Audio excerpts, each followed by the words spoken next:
नमस्कार दोस्तों, मैं जगमोहन जोगी। दोस्तों, आप मोहन एजुकेशन ग्रुप के चैनल के माध्यम से पढ़ रहे हो। दोस्तों, हमारा विषय चल रहा था वैदिक सभ्यता। दोस्तों, हमने वैदिक सभ्यता के बारे में आज जो दोस्तों हम पढ़ेंगे वह वैदिक सभ्यता का विंटर के अनुसार, विंटर निट्स के अनुसार इसका विभाजन किया गया है दोस्तों।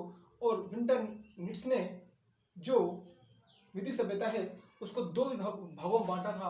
मैंने आपको कल नेक्स्ट वीडियो में बताया था कि दोस्तों जो कौन सी थी, ऋग्वैदिक काल, जिसका समय निर्धारण किया गया था 1500 ईस्वी से 1000 ईस्वी पूर्व। दोस्तों दूसरा था उत्तर वैदिक काल, जिसका समय निर्धारण किया गया था 1000 ईस्वी से 600 ईसा पूर्व। दोस्तों बात करें हम दोस्तों आज यहाँ पर वैदिक सभ्यता की सामाजिक व्यवस्था पढ़ेंगे। वैदिक सभ्यता की सामाजिक व्यवस्था पढ़ेंगे दोस्तों। तो दोस्तों देखते हैं सामाजिक व्यवस्था में क्या क्या था वैदिक काल में। तो दोस्तों ऋग्वैदिक काल में दोस्तों परिवार, यदि हम परिवार की बात करें दोस्तों तो यहाँ पर संयुक्त परिवार था। वैदिक सभ्यता में ऋग्वैदिक काल में कैसा परिवार था दोस्तों? संयुक्त परिवार। अब संयुक्त परिवार में जो मुखिया होता था दोस्तों कौन होता था? पिता। अर्थात जो संयुक्त परिवार था उसका मुखिया कौन होता था? पिता होता था। और जिसे क्या कहा जाता था दोस्तों? कुलुप या गृहपति कहा जाता था। अर्थात उसको कुलुप या गृहपति कहा जाता था। अब जब पिता मुखिया होता था तो दोस्तों हम कह सकते हैं कि समाज कैसा था? यह समाज पितृसत्तात्मक समाज था। अर्थात कह सकते हैं कि यह समाज पितृसत्तात्मक समाज रहा होगा। दोस्तों अनेक परिवारों से मिलकर क्या बनते थे? कबीले बनते थे। जिसे हम क्या कह सकते हैं? समाज कैसा था? यह कबीलिया समाज था, यह कबीलाई समाज रहा होगा। दोस्तों समाज में जाति और गोत्र व्यवस्था नहीं थी। अर्थात हम कह सकते हैं ऋग्वेद काल में समाज में जाति और गोत्र व्यवस्था नहीं थी। अर्थात किसी प्रकार की कोई जाति नहीं थी और किसी प्रकार की कोई गोत्र व्यवस्था किस ऋग्वेदिक काल में नहीं थी। दोस्तों यहाँ पर हम बात करें तो इस समाज में महिलाओं की स्थिति कैसी थी? तो दोस्तों हम बता सकते हैं कि इस समाज में महिलाओं की स्थिति सम्मानजनक और संतोषजनक थी। अर्थात ऋग्वैदिक काल में महिलाओं की स्थिति सम्मानजनक और कैसी थी? संतोषजनक थी।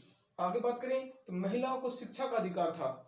दोस्तों इस ऋग्वैदिक काल में महिलाओं को किसका अधिकार था? महिलाएं शिक्षा धारण कर सकती थी अर्थात शिक्षा प्राप्त कर सकती थी। महिलाएं धार्मिक क्रियाओं में भाग लेती थी। अर्थात इस काल में महिलाएं किसमें भाग ले सकती थी? धार्मिक क्रियाकलापों में भाग ले सकती थी। महिलाओं का उपनयन संस्कार भी होता था।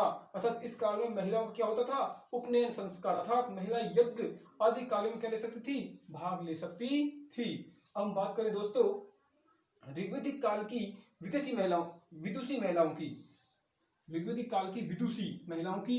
दोस्तों यदि कोई पुरुष विद्वान होता है, जो कोई पुरुष ज्ञानवान होता है, यदि कोई पुरुष ज्ञानवान होता है तो उसे क्या कहा जाता है? विद्वान कहा जाता है। और जब कोई महिला ज्ञानवान होती है तो उसे क्या कहा जाता है? उसे विदुषी कहा जाता है। तो हम बात कर रहे हैं दोस्तों ऋग्वैदिक काल की विदुषी महिला की। तो देखते हैं दोस्तों इस ऋग्वैदिक काल में जो विदुषी महिलाएं थी दोस्तों वो कौन सी थी? अपाला, सिक्ता, घोषा, लोपामुद्रा और विस्तारा। ये महिलाएं इस समाज की क्या थी? प्रमुख विदुषी महिलाएं थी। दोस्तों आगे हम बात करें तो इस समाज में कुछ सामाजिक प्रथाएं भी मौजूद थी। अर्थात इस सामाजिक प्रथाओं को दोस्तों मैंने दो भागों में डिवाइड किया है। पहले तो कौन सी थी? जो समाज में कैसी थी दोस्तों? प्रचलित थी। और दूसरी समाज में प्रचलित नहीं थी। तो दोस्तों हम बात करें पहले जो समाज में प्रचलित थी तो दोस्तों उसमें था दहेज प्रथा। दहेज प्रथा भी हमें इस ऋग्वैदिक काल में देखने को मिलती है। अर्थात दहेज प्रथा के अंतर्गत क्या था दोस्तों? पिता अपनी कन्या को क्या देता था? दहेज देता था। अर्थात कन्या के साथ क्या देता था? कुछ मूल्य देता था अर्थात कुछ दहेज का सामान देता था। उसे क्या कहा जाता था दोस्तों? दहेज प्रथा कहा जाता था। जिसे क्या कहते हैं समाज में? इसमें इसको वहतु कहा जाता था। तो ऋग्वैदिक काल में इस दहेज को क्या कहा जाता था? वहतु कहा जाता था। दोस्तों इस ऋग्वैदिक काल के समाज में नियोग प्रथा प्रचलित थी। अर्थात नियोग प्रथा दोस्तों क्या होती है? यदि कोई स्त्री के पुत्र प्राप्ति न हो तो पुत्र प्राप्ति के लिए उसका विवाह उसके पति के छोटे भाई या उसके किसी मित्र या किसी रिश्तेदार से करवा दिया जाता था। इसे कहा जाता दोस्तों नियोग प्रथा। दूसरा था दोस्तों, अगली थी दोस्तों पुनर्विवाह प्रथा। यदि किसी स्त्री का पूर्व पति मर जाता था दोस्तों तो उसका दूसरे पुरुष के साथ क्या किया जाता था? विवाह किया जाता था तो उसे कहा जाता था पुनर्विवाह प्रथा। अब बात करें दोस्तों इस समाज में कौन कौन सी प्रथा प्रचलित नहीं थी, तो दोस्तों इस समाज में जो प्रथा प्रचलित नहीं थी वो कौन सी थी? एक तो पर्दा प्रथा नहीं थी, अर्थात हम कह सकते हैं कि महिला किसी से पर्दा नहीं करती थी। दूसरी दोस्तों इस समाज में सती प्रथा भी नहीं थी, और दोस्तों तीसरी इस समाज में बाल विवाह भी नहीं होते थे। तो हम कह सकते हैं दोस्तों ऋग्वैदिक काल में पर्दा प्रथा नहीं थी, सती प्रथा नहीं थी और बाल विवाह प्रथा भी नहीं थी। अब दोस्तों हम बात कर लेते हैं उत्तर वैदिक काल की। वो तो था दोस्तों ऋग्वैदिक काल। अब बात करें उत्तर वैदिक काल की, तो दोस्तों उत्तर वैदिक काल का जो समय निर्धारण था वो 1000 ईसा पूर्व से 600 ईसा पूर्व था। दोस्तों यहाँ के परिवार की बात करें तो दोस्तों यहाँ का परिवार संयुक्त परिवार था। परिवार कैसा था दोस्तों? संयुक्त परिवार था। और यहाँ भी दोस्तों किसका कौन था? पितृसत्तात्मक परिवार था। पिता का परिवार में क्या था? नियंत्रण था। पिता ही परिवार क्या होता था? मुखिया होता था। इसलिए समाज में कैसा था? पितृसत्तात्मक परिवार था। दोस्तों यहाँ सामाजिक व्यवस्था जटिल हो गई। यहाँ सामाजिक जो व्यवस्था थी वो कैसी हो गई दोस्तों? जटिल हो गई। अर्थात इस युग में उत्तर वैदिक काल में यहाँ पर वर्ण व्यवस्था, जाति व्यवस्था और गोत्र व्यवस्था का प्रचलन हो गया। अर्थात यहाँ पर वर्ण व्यवस्था, जाति और गोत्र व्यवस्था क्या हो गया? प्रचलन हो गया। अब बात कर ले हम वर्ण व्यवस्था की, तो दोस्तों वर्ण व्यवस्था क्या होती है? ऋग्वेद के 10वें मंडल में पुरुष सूक्त में इस वर्ण व्यवस्था का क्या है? वर्णन किया गया है। दोस्तों इसमें कहा गया है कि ब्रह्मा परमपिता ब्रह्मा के विभिन्न अंगों से इन तीनों वर्णों की क्या हुआ? इन चारों वर्णों की हुई दोस्तों उत्पत्ति हुई। अब चार वर्ण कौन कौन से थे दोस्तों? आप देखते हैं ब्राह्मण, क्षत्रिय, वैश्य और शूद्र। कहा जाता है कि परमपिता ब्रह्मा के मुख से ब्राह्मण की उत्पत्ति हुई और भुजा से क्षत्रिय की उत्पत्ति हुई और उदर से दोस्तों वैश्य की उत्पत्ति हुई और पैर से दोस्तों शूद्र की उत्पत्ति मानी जाती है। दोस्तों बात करें जाति की, तो जो दोस्तों जाति जन्म पर आधारित न होकर कर्म पर आधारित हो गई। अर्थात यहाँ जाति व्यवस्था अब जन्म पर आधारित नहीं रहकर किस पर आधारित हो गई दोस्तों? कर्म पर आधारित हो गई। अर्थात जो जैसी जाति में जैसा कर्म करता था उसे उसी जाति का माना जाता था।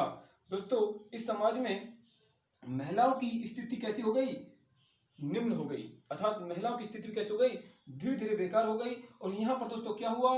निम्न उसकी जो महिलाओं को उस ऋग्वैदिक काल में जो स्थिति मौजूद थी अर्थात उनको महिलाओं की स्थिति सम्मानजनक थी, संतोषजनक थी, दोस्तों वह स्थिति आज इस समाज में नहीं रही।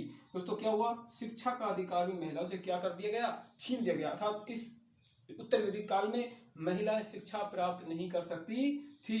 महिलाएं पिता की संपत्ति की हकदार नहीं होती थी, अर्थात उसे भी प्राप्त नहीं कर सकती थी। महिलाओं को यज्ञोपवीत में भी नहीं स्थान दिया गया और महिलाओं को धार्मिक कार्यों में से भी दूर रखा गया।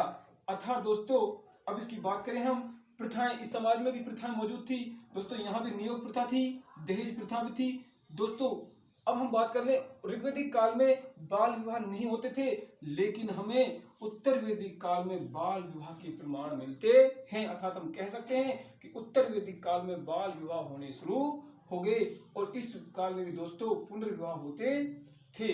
अब दोस्तों हम इस काल की कुछ उत्तर वैदिक काल की विदुषी महिलाओं की बात करें तो दोस्तों यहाँ गार्गी, मैत्रेय और गृहीता, गाग्री, मैत्रेय और गृहीता इस उत्तर वैदिक काल की प्रमुख विदुषी महिलाएं थी। अब दोस्तों आप ये सोच रहे होंगे कि ऋग्वैदिक काल में तो महिलाओं को सम्मानजनक स्थिति प्राप्त थी, लेकिन यहाँ तो इनके सारे अधिकार छीन लिए गए, फिर भी ये विदुषी महिलाएं यहाँ कैसी आई? तो दोस्तों जो उच्च वर्ण होते थे, जो राजा महाराजाओं की लड़की होती थी या पंडितों या किसी आचार्य की लड़की होती थी या प्रधानमंत्री की लड़की होती थी, दोस्तों वो शिक्षा प्राप्त कर सकती थी अर्थात तो विद्वान बन सकती थी। इसलिए उत्तर वैदिक काल में विदुषी महिलाओं के नाम आए दोस्तों, जिनमें प्रमुख है गार्गी, मैत्रेय और गृहीता। अर्थात दोस्तों ये थी वैदिक सभ्यता की सामाजिक व्यवस्था। दोस्तों आपको वीडियो अच्छा लगा हो तो लाइक करें, शेयर करें, सब्सक्राइब करें। धन्यवाद।